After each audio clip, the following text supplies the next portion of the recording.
agora o assunto é saúde. Dificuldade de aprender, ler e escrever, compreender textos. Esses são alguns sinais de que algo pode estar errado com a criança. Em diferentes graus, a dislexia acomete de 0,5% a 17% da população mundial, segundo a Associação Brasileira de Dislexia, e pode manifestar-se em pessoas com inteligência normal ou mesmo superior e persistir ainda na vida adulta.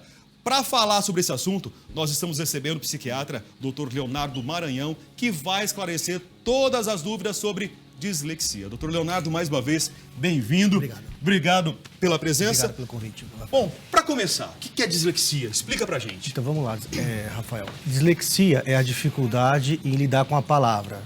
Isso de uma forma literal.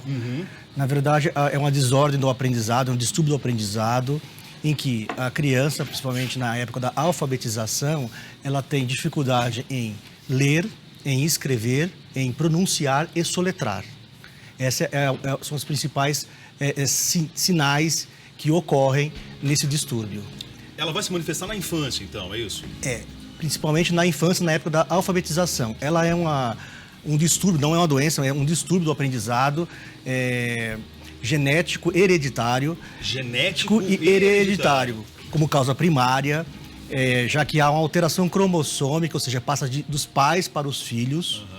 E você consegue observar, quem primeiro faz esse diagnóstico, um diagnóstico inicial, é o professor que está acompanhando a criança na fase pré-escolar e escolar, na época que ela está aprendendo as letras, aprendendo a se alfabetizar. Essa é o principal foco ali, realmente, de avaliação e de descoberta do problema. Doutor, eu trabalhei em colégio particular durante um bom tempo da minha vida, isso lá atrás, lá em Araras, no interior, e a gente não ouvia falar em dislexia. Naturalmente, as crianças tinham problema no aprendizado, mas esse era um termo que, pelo menos, não fazia parte do nosso vocabulário. É algo novo? Não, na verdade, o termo dislexia, ele já data do final do século XIX. Um médico alemão, Dr. Berlin, ele cunhou esse termo já observando um jovem que tinha inteligência normal, porém ele tinha dificuldade em ler. Isso realmente o deixou bastante assim interessado pelo caso. Alguns anos depois, um oftalmologista escocês, ele também observou um outro caso e também descreveu naquela ocasião. Ele acreditava que existia alguma alteração oftalmológica no qual as crianças tinham dificuldade em perceber. E isso voltou à tona na década de 80 e 90 e hoje tem bastantes estudos com relação à percepção, a medida da menina dos olhos, retina. Hoje está mais difundido, então. Está mais difundido o conceito.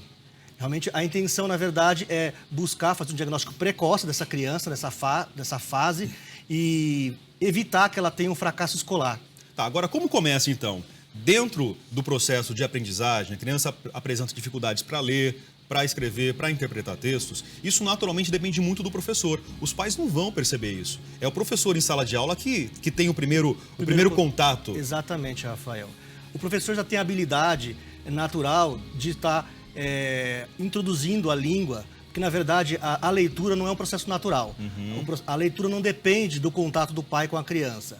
A leitura depende do reconhecimento da pessoa daquele símbolo e associar o símbolo ao som. E o professor em sala de aula consegue perceber e entender que alguma coisa acontece com aquela criança que não está evoluindo como deveria. E ela pede uma avaliação. Naturalmente, as crianças são diferentes uma das outras. Correto. Cada uma apresenta um processo de aprendizado realmente diferente. Mas o fato dela demorar a ler, demorar a escrever, significa que ela tem dislexia? Eu não posso taxar dessa forma. Não é exatamente isso que a gente coloca como dislexia. A dislexia é quando a criança, na idade esperada ou até um certo período, ela realmente tem uma dificuldade em processar. A questão aqui é um processamento da informação. E por vezes ela percebe isso e ela se esconde. Ela evita, ela fala que entende, mas não entende. Não entende. É isso. Ela fica com o humor alterado, ela fica mais irritada, fica mais nervosa. Ela procura querer fazer outra coisa, não quer estudar. Esses são os sintomas, então? São alguns dos sintomas. A dificuldade de ler, a dificuldade de compreender, a dificuldade da expressão escrita, a dificuldade também que a gente não falou de fazer cálculos também faz parte, a dificuldade de realizar problemas matemáticos e outras coisas também acompanham, como a dificuldade também de desordem temporoespacial, a dificuldade de noção de direita e esquerda, a motricidade também pode estar alterada. E como se chega ao diagnóstico? Então, o diagnóstico ele é feito de uma forma multiprofissional. Depende de avaliação de vários profissionais. São eles psicólogos, neuropsicólogos, psicopedagogo, neurologista, oftalmologista, psiquiatra e outros mais. Na verdade, nós temos que avaliar se a criança tem uma disfunção visual, se ela tem uma disfunção auditiva, se ela tem alguma desordem neurológica, se ela tem alguma alteração afetiva que promoveu o fracasso escolar e com isso ela está tendo dificuldade no aprendizado. Então tem que se realmente levantar uma história, fazer uma anamnese, colher dados, colher histórico familiar, que por vezes essa dificuldade também vem com a família, como a gente colocou, que tem uma causa também genética, tem a causa genética ou primária, uma causa secundária ou do próprio desenvolvimento e uma causa traumática, que ocorre em qualquer idade. Doutor, uma vez traçado o diagnóstico, é dislexia, qual o caminho para essa criança, então? O que é feito com ela? Então, a gente avalia, na verdade, Rafael, quais são as dificuldades. As dificuldades podem ser várias. Cada um tem um tipo de dificuldade. Uma criança pode ter uma dificuldade, por exemplo, ortográfica, com inversão de letras. Outra pode ter uma dificuldade específica no cálculo. Então, a gente vai mapear as dificuldades da criança e vamos fazer as intervenções específicas para cada dificuldade. E vai amenizar a situação, vai resolver o problema? Como é isso? Sim, vai ajudar e resolver o problema. Hoje a gente tem algumas possibilidades, como técnicas de neurofeedback, que é treinamento do sistema nervoso, já que tem-se estudos que já mostram que essas crianças têm uma maior quantidade de ondas lentas cerebrais, então a gente vai tentar reprogramar esse sistema nervoso central. Existem algumas vitaminas que fazem um efeito na sinapse cerebral, aumentando a relação e a interligação das áreas cerebrais e sincronismo entre os hemisférios. Existe a possibilidade também de um treino fonoaudiológico e um treino psicopedagógico específico. Então, existem diversas técnicas e intervenções que podem ser feitas e que podem ajudar essa criança com esse problema. Para no começo da nossa conversa, eu disse que até 17% da população apresenta dislexia. É bem provável, então, que a gente tenha muitos adultos com dislexia que não saibam desse diagnóstico. Correto. Essa população é, sobretudo, aquelas causas hereditárias, como a gente falou. Já que as causas secundárias do desenvolvimento, em geral, elas conseguem ser contornadas e melhoradas. E esse dado, também você tem que pensar que de 3 a 6% das crianças, hoje em idade pré-escolar e escolar, apresentam esse problema, sobretudo os meninos. É muito mais comum. É mais comum nos meninos? Nos meninos, 60 a 80% dos tem casos. Motivo?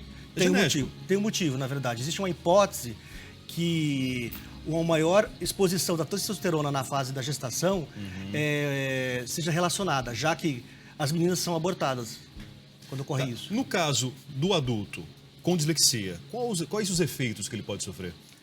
Eles têm, na verdade, uma dificuldade no aprendizado, na verdade, né? Eles acham que eles não têm condição, eles não dão para aprender, não dão para estudar, e eles vão buscar coisas mais práticas, manuais, técnicas de menor complexidade, e eles realmente abandonam e não querem mais.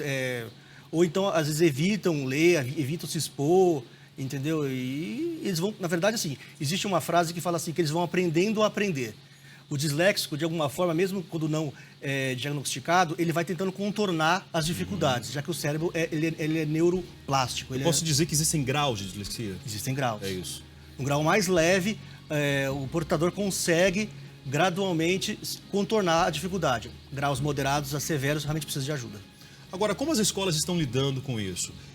A partir do momento que eu tenho um aluno, uma criança diagnosticada com dislexia, a escola fecha a porta ou não? A criança pode frequentar a escola normalmente? O que a gente observa hoje em dia é que as escolas elas estão bastante assim, perceptivas, elas têm geralmente psicólogos ou psicopedagogos no seu corpo. E uma vez que essas crianças são identificadas, elas são encaminhadas para uma avaliação, na verdade. E a gente realmente tenta entender o que está acontecendo, que pode ser realmente uma causa emocional, pode ser uma causa realmente genética ou outras possibilidades aí. A vida escolar, a vida acadêmica pode seguir normalmente sem problema nenhum? Sem problema nenhum. Com o tratamento, com certeza, realmente pode ser seguido. Bom, então a gente não deve tratar como doença, na verdade. Não é doença, É um não é. distúrbio no processo É uma de desordem, aprendizagem, né? exatamente, Rafael. É que o problema maior está na interpretação. É dessa forma que eu devo, a percepção, que eu exatamente. devo entender. Exatamente. Não reconhecimento do símbolo, né? Isso é muito interessante que nas línguas, isso é um processo até universal. A gente fala, existe uma base neurocognitiva da dislexia que ela é presente em todas as línguas. Tem línguas que a gente chama de mais opacas, em que, como a língua inglesa, em que o símbolo não corresponde ao som.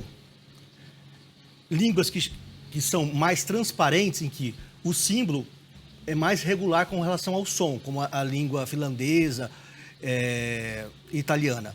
Porém, a portuguesa ela é semi-transparente, ou seja, tem símbolos que representam, outros que não. Não, exatamente. Então, quer dizer que na opaca há mais dislexia, na mais transparente, menos. E na língua portuguesa, mais ou menos. Bom, a orientação então fica para que os pais prestem atenção nos seus filhos, mas principalmente os educadores, né, doutor Sim, Leonardo? com certeza, porque ali realmente é o principal campo de observação para fazer o diagnóstico inicial.